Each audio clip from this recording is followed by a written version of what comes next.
let's consider first of all, what is a mind in the grip of vicious circles? Well, one of the most obvious instances that we all know is the phenomenon of worry. The doctor tells you that you have to have an operation. And that has been set up so that automatically everybody worries about it. But since worrying takes away your appetite and your sleep, it's not good for you. But you can't stop worrying, and therefore you get additionally worried that you are worrying.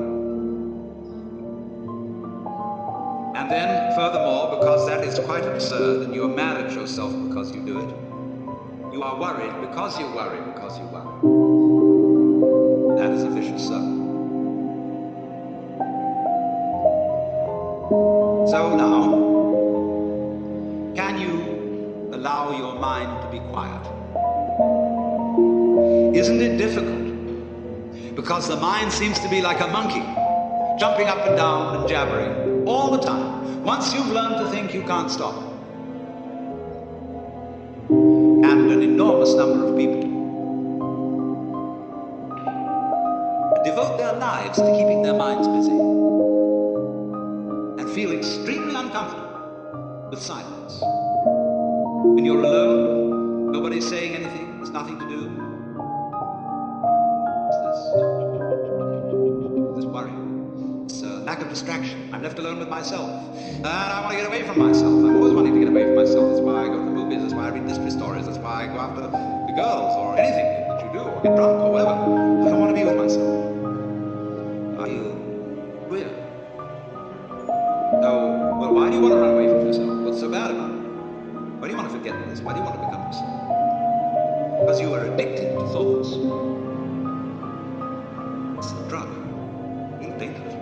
Compulsive thinking going on and on and on and on and on all the time. Habit. So there's a difficulty about stopping that activity. And you really have to stop it if you want to be sane. Because if I talk all the time, I don't hear what anyone else has to say.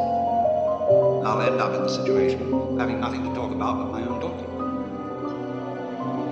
So in exactly the same way, if I think all the time, I won't have anything to think about except thoughts. So in order to have something to think about, there are times when you simply must stop thinking. Well, how do you do that? The first rule is don't try to. Because if you do, you will be like someone trying to make rough water smooth with a flat iron. All that will do will stir it up.